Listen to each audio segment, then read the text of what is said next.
خبر شامل کرتے ہیں کراچی سے۔ منگو پیر ٹاؤن کے چیئرمین نے خیرآباد یونین کونسل 1 میں جاری سیوریج لائن اپ گریڈیشن کے منصوبے کا معائنہ کیا۔ ان کا کہنا تھا کہ وہ علاقے کے بنیادی مسائل کو حل کرنے کے لیے پرعزم ہیں اور سیوریج نظام کی بہتری ان کی اولین ترجیحات میں شامل ہے۔ انہوں نے کہا کہ یہ منصوبہ خیرآباد کے رہائشیوں کو بہتر نکاسی آب کی سہولت فراہم کرے گا اور صحت عامہ کے مسائل کو کم کرے گا۔ یہ اقدام علاقے میں بلاکیج اور ناقص نکاسی آب جیسے مسائل کے مستقل حل کی طرف اہم قدم ہے۔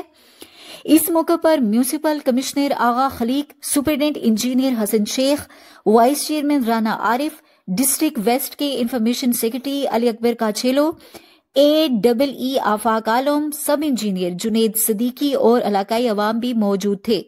چیئرمین نے عوام سے اپیل کی کہ وہ ان اقدامات میں تعاون کریں تاکہ ایک صاف، محفوظ اور خوشحال منگو پیر ٹاؤن کا خواب شرمندہ تعبیر ہو سکے۔